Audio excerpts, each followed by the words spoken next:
नमस्कार मेरे दोस्तों, मैं विनीत चौहान स्वागत करता हूं आप सभी का आपके अपने YouTube channel career crack hub पर।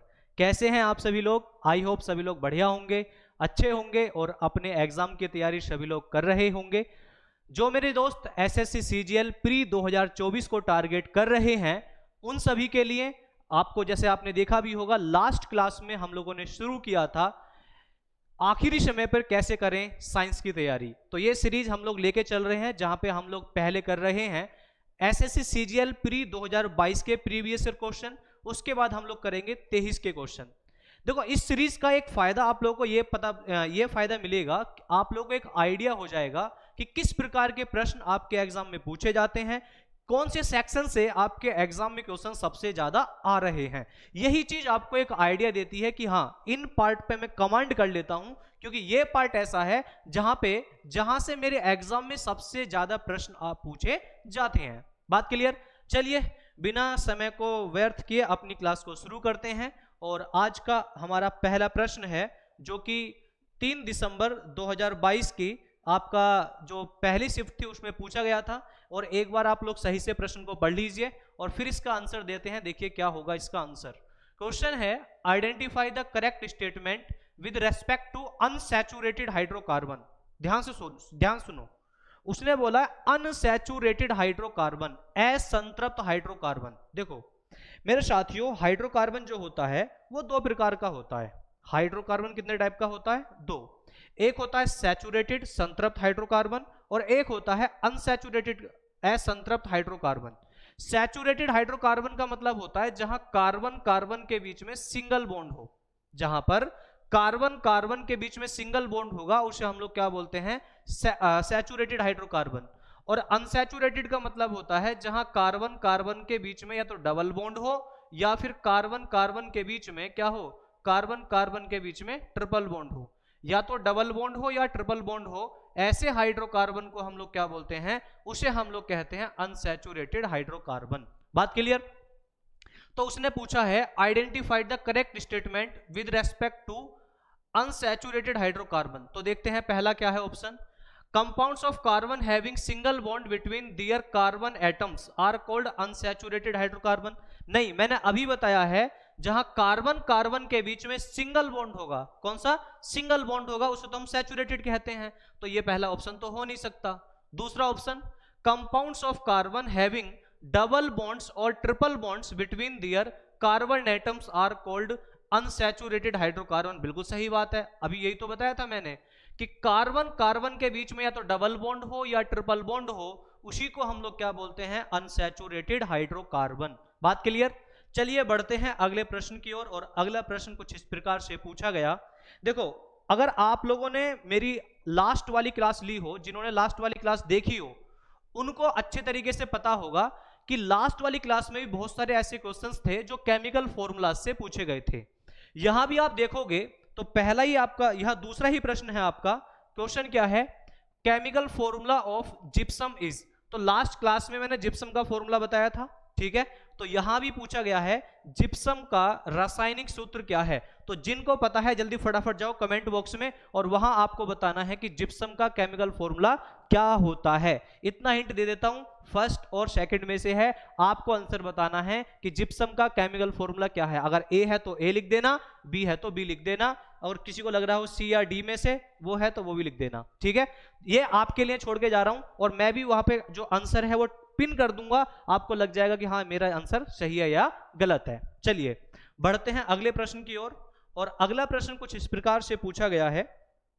अगला क्वेश्चन कुछ इस प्रकार से पूछा गया है, which of the following are members of 15 naturally occurring metallic chemical elements whose atomic numbers are between 57 to 71। निम्नलिखित में से कौन सा 15 प्राकृतिक रूप से पाए जाने वाले धात्विक रासायनिक तत्वों के सदस्य हैं जिनकी परमाणु संख्या 57 और 71 के बीच है। देखो याद रखो कि आपका एटॉमिक नंबर, परमाणु संख्या 57 से लेकर आपका 71 तक की जो सीरीज होती है उसे हम लोग कहते हैं लेंथेनाइड सीरीज। क्या बोलते हैं उसको? Lanthanide series. और वहीं आप लोग याद रखेंगे आपका 89 से लेकर 103 89 से लेकर 103 की जो सीरीज होती है उसे हम लोग बोलते हैं एक्टिनाइड सीरीज। तो यहां पे जो आपका सही आंसर था वो था आपका कौन सा ऑप्शन, बी ऑप्शन। वैसे ही याद रखेंगे एल्कली मेटल्स, क्षारीय धातु किसे कहते हैं। तो आपका पीरियोडिक टेबल में जो आवर्त सारणी है उसमें जो आपका फर्स्ट ग्रुप आता है, कौन सा ग्रुप, फर्स्ट ग्रुप, जो प्रथम समूह आता है उसके जो एलिमेंट्स होते हैं, उसके जो तत्व होते हैं उन्हें हम लोग क्या बोलते हैं, एल्कली मेटल्स बोलते हैं, क्षारीय धातु कहते हैं। वही याद रखेंगे group number 7A, group number 7A या फिर group number 17, group number 7A या 17 के जो एलिमेंट्स होते हैं, जो तत्व होते हैं, उन्हें हम लोग क्या बोलते हैं, हैलोजेंस बोलते हैं। तो इस प्रश्न का सही आंसर था वो था आपका कौन सा ऑप्शन, बी ऑप्शन। अगला प्रश्न आपका इस प्रकार से पूछा गया है, अगला क्वेश्चन क्या पूछा गया है, which of the following is used in photography. Photography में निम्नलिखित में से किसका उपयोग किया जाता है। सीजीएल 5 दिसंबर 2022 पहली शिफ्ट का क्वेश्चन है। तो केमिस्ट्री से बहुत सारे प्रश्न आपके एग्जाम में पूछे गए 2022 के एग्जाम में। तो इनको मैं आपको बता रहा हूं कि देखो पहले क्या होता था कि पहले एक ही सेक्शन से बहुत ज्यादा क्वेश्चंस आपके पूछ लिए जाते थे कि मान लो उसने बायो पूछे तो बायो ही पूछ डाली, फिजिक्स और केमिस्ट्री से क्वेश्चन नहीं मिले। लेकिन अब ऐसा नहीं है, आपका हर सेक्शन अब वहां पे बराबर बराबर आपके एग्जाम में पूछा जाता है। बात याद रखना इस चीज को। चलिए, तो फोटोग्राफी में किसका उपयोग किया जाता है, तो आपके ऑप्शन दिए गए हैं सोडियम बाइकार्बोनेट। क्या फॉर्मूला होता है सोडियम बाइकार्बोनेट का, NaHCO3। क्या फॉर्मूला होता है, NaHCO3। वहीं सोडियम थायोसल्फेट, क्या फॉर्मूला होता है इसका, सोडियम थायोसल्फेट का, Na2H2O3.5H2O। क्या फॉर्मूला होता है सोडियम थायोसल्फेट का, Na2H2O3.5H2O। और मेरे साथियों एक बात याद रखना, जो सोडियम थायोसल्फेट होता है इसका एक नाम और है, इसे हाइपो भी कहा जाता है, इसे हाइपो भी कहा जाता है। आपके एग्जाम में पूछ सकता है कि बताइए हाइपो का केमिकल नेम क्या होता है, हाइपो का रासायनिक नाम क्या होता है। तो हाइपो का जो केमिकल नेम होता है वो होता है सोडियम थायोसल्फेट। बात क्लियर। सोडियम हाइड्रोक्साइड की अगर हम बात करें, सोडियम हाइड्रोक्साइड का फॉर्मूला होता है NaOH, और इसका एक नाम और है, इसे कहा जाता है कास्टिक सोडा। क्या बोलते हैं इसको, कास्टिक सोडा के नाम से भी जाना जाता है। वहीं याद रखेंगे सोडियम सल्फेट, सोडियम सल्फेट का फॉर्मूला होता है Na2SO4। सोडियम सल्फेट का फॉर्मूला क्या होता है, Na2SO4। लेकिन उसने पूछा है कि आपकी जो फोटोग्राफी होती है उसमें किसका उपयोग किया जाता है, सोडियम थायोसल्फेट का। किसका, सोडियम थायोसल्फेट का। और याद रखेंगे, यहां पे मैं चीज आपको बता देता हूं, फोटोग्राफी में AgBr silver bromide, AgBr silver bromide, इसका उपयोग भी होता है। और एक एसिड है जिसका नाम है ऑक्जेलिक एसिड। कौन सा एसिड, ऑक्जेलिक एसिड, इसका उपयोग भी आपका फोटोग्राफी में किया जाता है। चार ऑप्शन बता दिए, दिमाग में रखना अपने। चलिए बढ़ते हैं अगले प्रश्न की ओर। और अगला प्रश्न कुछ इस प्रकार से है, क्वेश्चन क्या है, in which group are the non metals. देखो सबसे पहली बात क्या बोला है, नॉन मेटल्स, अधातुएं। ध्यान देना मेरी बात पे, non metal elements placed in a vertical column. देखो मेरी बात ध्यान सुना, छोटी सी बात है, पीरियोडिक टेबल सभी ने देखी है लेकिन याद मुश्किल से सभी के होगी। पीरियोडिक टेबल में जो वर्टिकल कॉलम्स होते हैं, वर्टिकल कॉलम्स मतलब ऊपर से नीचे की ओर इस प्रकार से, इन्हें कहा जाता है ग्रुप। इन्हें क्या कहा जाता है, ग्रुप कहा जाता है, समूह कहा जाता है। और ये जो आपके हॉरिजॉन्टल रोज होती हैं ये वाली इस प्रकार से आपकी बाएं से दाएं, इन्हें हम कहते हैं पीरियड्स। इन्हें क्या बोलते हैं, पीरियड्स बोलते हैं, इन्हें बोलते हैं आवर्त। हमारी जो पीरियोडिक टेबल है, जो आवर्त सारणी है मेरे साथियों, इसमें टोटल नंबर ऑफ ग्रुप्स जो हैं, जो समूह हैं, वो 18 हैं। कितने हैं, 18 हैं। वहीं अगर नंबर ऑफ पीरियड्स की बात करें, आवर्तों की संख्या की बात करें, तो नंबर ऑफ पीरियड्स जो हैं, जो आवर्त हैं, वो कितने हैं, टोटल आपके 7 हैं। लेकिन उसने पूछा है कि in which group are the non metal elements placed in a vertical column on the right side of the periodic table. तो लेफ्ट टू राइट मतलब राइट में मतलब पीरियोडिक टेबल के एंड में। तो आपसे पूछे केवल आपकी क्या बोली गई है, आपकी केवल आपकी अधातु पाई जाती हैं, केवल आपकी कौन सी पाई जाती हैं, नॉन मेटल पाई जाती हैं। तो वो ग्रुप है आपका ग्रुप नंबर 17। ग्रुप नंबर 17 अभी मैंने आपको बताया था, ग्रुप नंबर 7A या 17 उसके जो एलिमेंट्स होते हैं उन्हें हम लोग क्या बोलते हैं, हैलोजेंस बोलते हैं। उन्हें हम लोग क्या बोलते हैं, हैलोजेंस बोलते हैं, हैलोजेंस बोलते हैं। और उन्हें सॉल्ट फॉर्मिंग ग्रुप भी बोलते हैं। सॉल्ट फॉर्मिंग एलिमेंट्स, लवण बनाने वाले समूह। जो सॉल्ट होता है ना, NaCl, तो क्लोरीन आया ना लास्ट में, तो सॉल्ट फॉर्मिंग ग्रुप भी बोलते हैं। कौन कौन से आते हैं इसमें, आपका आता है फ्लोरीन, क्लोरीन, ब्रोमीन, आयोडीन। ये सभी क्या है आपकी नॉन मेटल्स। क्या है, नॉन मेटल्स। और एक रेडियो एक्टिव एलिमेंट भी आता है एस्टेटाइन, याद रखेंगे क्या है, एस्टेटाइन। ये भी आपका रखा हुआ इसी ग्रुप में, एस्टेटाइन। चलिए बढ़ते हैं आगे की ओर। और अगला आपका क्वेश्चन क्या पूछा गया, अगला क्वेश्चन पूछा गया आपका, nuts, vegetable oil and fish are good source of which of the following. Simple सी बात है, यहीं अगर आप पकड़ जाओ कि उसने बोल दिया वेजिटेबल ऑयल, ऑयल मतलब फैट, सिंपल सी बात, खत्म कहानी। कौन सा ऑप्शन दिख रहा है, सी ऑप्शन। ठीक है, इतना आसान सा क्वेश्चन था आपके लिए, है ना। चलिए अगला प्रश्न है, motion of an object is blanks if its velocity is constant.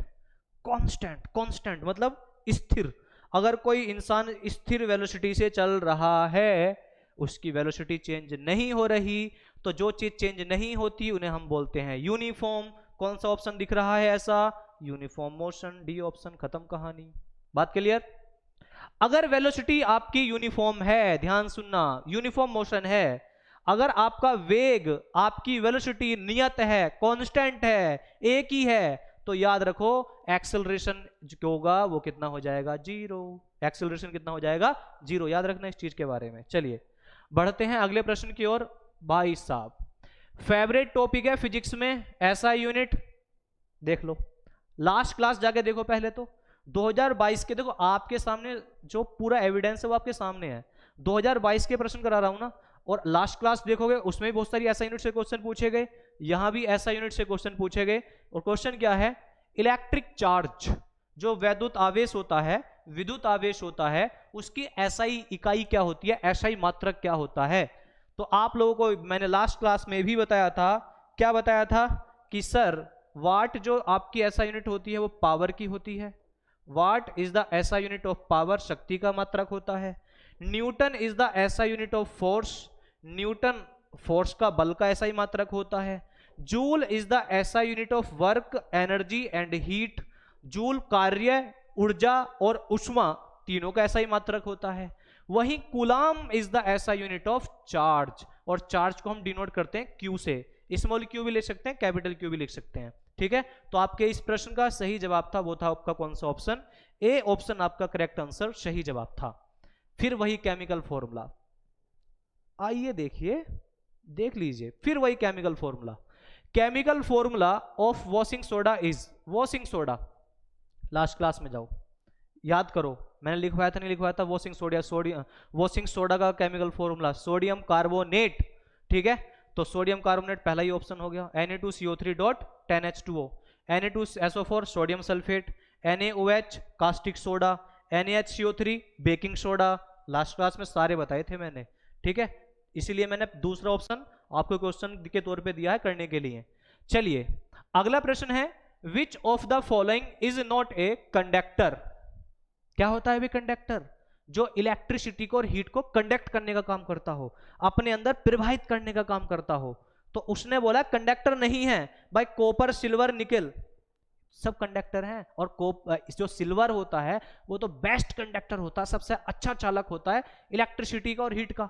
लेकिन हार्ड रबर जो है वो कहीं चालक नहीं होती। तो कौन सा ऑप्शन था यहाँ पे आपका, ए ऑप्शन सही था सर। कौन सा ऑप्शन, ए ऑप्शन सही था सर। इतने आसान क्वेश्चन आते हैं फिजिक्स और केमिस्ट्री के, जी हाँ इतने ही आसान आते हैं मेरे दोस्त, बस आपको अपने आप पे कॉन्फिडेंस रखना है ना। चलिए बढ़ते हैं अगले प्रश्न की ओर। बहुत अच्छा सा बढ़िया सा क्वेश्चन, पीएच वैल्यू। तो सबसे पहले तो आपको पीएच की फुल फॉर्म पता होनी चाहिए, है ना। पीएच की फुल फॉर्म भी पूछी जा सकती है। तो पीएच की फुल फॉर्म होती है पोटेंज मतलब पोटेंशियल, पोटेंज मतलब potential, potenz of hydrogen ion, hydrogen ion का potential, potential of, potential of, एक minute, potential of hydrogen ion, hydrogen ion की जो शक्ति होती है उसको हम कहते हैं पीएच शॉर्ट फॉर्म में। बात क्लियर? तो यहां पे पूछा है मैग्नीशिया, तो पहले तो आपको फॉर्मूला पता होना चाहिए। मैग्नीशिया का फॉर्मूला क्या होता है? तो मैग्नीशिया या मिल्क ऑफ मैग्नीशिया का फॉर्मूला होता है आपका MgOH का होल ट्वाइस, MgOH का whole twice. Milk of magnesia भी बोलते हैं, जो एंटी एसिड का काम करता है। एंटी एसिड मतलब हमारी जो एसिडिटी होती है, हमारे पेट में जो एसिडिटी होती है ना, उसको दूर करने का काम करे। तो एंटी एसिड का काम करता है, डाइजीन वगैरह बनाने में काम आता है, जिसको हम कहते हैं मैग्नीशियम हाइड्रोक्साइड। और मैग्नीशियम हाइड्रोक्साइड का जो पीएच वैल्यू होती है वो होती है 10। वहीं याद रखोगे 14 किसकी होती है? NaOH sodium hydroxide, NaOH sodium hydroxide. जो सोडियम हाइड्रोक्साइड होता है, कास्टिक सोडा होता है, उसकी पीएच वैल्यू कितनी होती है? 14। चलिए बढ़ते हैं अगले प्रश्न की ओर। और अगला प्रश्न कुछ इस प्रकार से पूछा गया मेरे साथियों, मेरे दोस्तों, कि क्वेश्चन क्या है? What is the numerical value of a physical quantity? किसी भौतिक राशि का संख्यात्मक मान क्या होता है? जैसे आसान सा एग्जांपल दूंगा। मैंने बोला कि भाई एक इंसान 2 किलोमीटर चल के आया, एक इंसान 2 किलोमीटर चल के आया, तो वहां पे आपने 2 किलोमीटर जो बोला है वो कहीं ना कहीं एक जो न्यूमेरिकल वैल्यू है वही तो बोली है। बोलो हाँ या ना? तो जो आप न्यूमेरिकल वैल्यू बोल रहे हो ना, उसको हम कहते हैं मैग्नीट्यूड। आप लोगों ने एक बात सुनी होगी, आप लोगों ने सुना होगा अक्सर फिजिक्स में, एक होता है स्केलर और एक होता है वेक्टर। सुना है आप लोगों ने? बोलो हाँ या ना? एक होती है अदिश राशि और एक होती है सदिश राशि, है ना? ये सभी ने सुना है, अदिश और सदिश। बोलो हाँ या ना?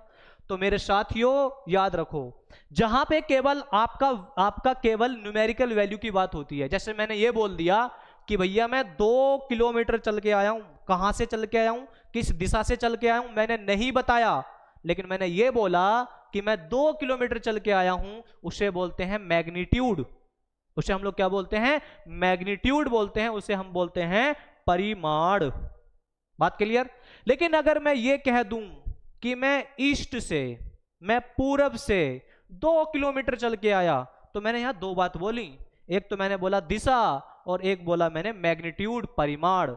डायरेक्शन और मैग्नीट्यूड दोनों बोले, तो जिसमें मैग्नीट्यूड और डायरेक्शन दोनों होते हैं उसे हम कहते हैं वेक्टर, और जहां पे केवल मैग्नीट्यूड होता है उसे हम कहते हैं स्केलर। बात क्लियर?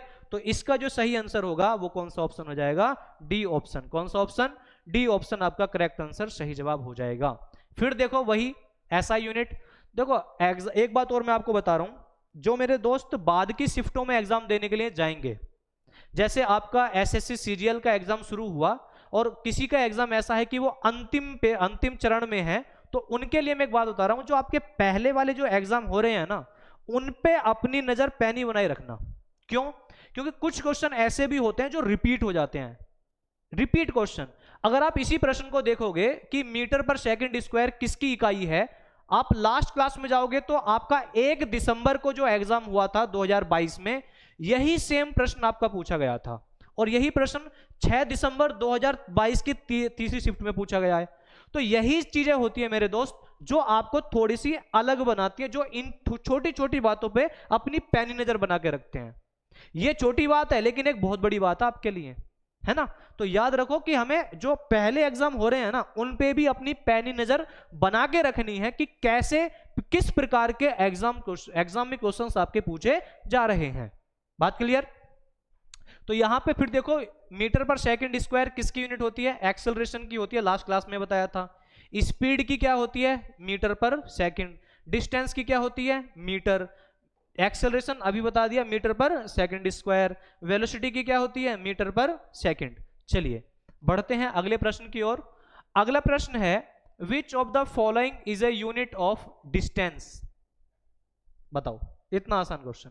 डिस्टेंस किसका, डिस्टेंस की इकाई क्या है? न्यूटन बता रखा है मैंने आपको, वाट बता रखा है, जूल बता रखा है, तो आंसर क्या बचा? Light year. इतने आसान आसान प्रश्न आपसे एग्जाम में पूछे जाते हैं। एक लाइट ईयर कितने मीटर के बराबर होता है? जल्दी फटाफट कमेंट करके बताओ, एक लाइट ईयर कितने मीटर के बराबर होता है?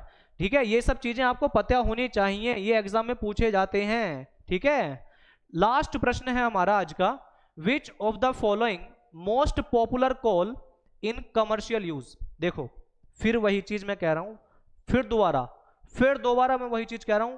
कोयले से पहले आपका 2 या 3 दिसंबर को ये क्वेश्चन पूछा था कोयले से, फिर वही कोयले से क्वेश्चन पूछ लिया सीजीएल 7 दिसंबर 2022 को। तो वही तो होता है जो हम यहाँ ये सीरीज लेके चल रहे हैं, इसमें यही तो आइडिया लगता है कि क्या चलता है हमारे एग्जाम में, किस प्रकार से एग्जामिनर हमारे एग्जाम को वहां पे सेट कर रहा होता है ना। तो ये कोयले वाला क्वेश्चन आपका लास्ट में भी था, लास्ट क्लास में मैंने कराया था और आज की क्लास में भी है कि वाणिज्यिक उपयोग में सबसे लोकप्रिय कोयला कौन सा है, तो उसका आंसर होगा विटुमिनस। 4 प्रकार के कोयले होते हैं, पीट जो सबसे खराब होता है, लिग्नाइट, बिटुमिनस और सबसे अच्छा होता है एंथ्रासाइट। मैंने आप लोगों को परसेंटेज वैल्यू भी बताई थी कि अगर कार्बन 50 से 60% है तो पीट कोयला, 60 से 70% है लिग्नाइट, आपका 78 से 86% है बिटुमिनस और 94 से 98% है तो एंथ्रासाइट। तो सबसे बढ़िया कोयला कौन सा होता है, एंथ्रासाइट, और सबसे खराब कोयला कौन सा होता है, पीट कोयला। तो आज की वीडियो में इतने ही क्वेश्चंस हम लोग कवर करेंगे, बाकी क्वेश्चंस हम लोग कवर करेंगे नेक्स्ट क्लास में। वीडियो पसंद आई हो तो वीडियो को लाइक करना ना भूलें, चैनल को सब्सक्राइब करना ना भूलें। आप सभी के लिए पूरी टीम यहाँ पे जुड़ी हुई है, जैसे मैथ्स आपको पढ़ा रहे होंगे पिस्टन यादव सर एकदम नए कॉन्सेप्ट के साथ, उसी प्रकार से इंग्लिश आपको जितेंद्र सर कवर करा रहे हैं पूरी। इसी प्रकार से आपकी पूरी जीएस की अलग टीम होगी जहां पे आपका ज्योग्राफी बड़े शानदार तरीके से आपको निशान सर कवर करा रहे हैं, रीजनिंग अमन सर। तो पूरी टीम आपके लिए लेकर आ रही है पूरा कंप्लीट बैच, ठीक है। तो आप लोग चैनल को सब्सक्राइब कर लीजिए और चैनल को शेयर भी करते रहिए अपने दोस्तों के साथ। आप लोगों से मुलाकात होगी नेक्स्ट क्लास में, तब तक के लिए bye, good night, take care, love you all.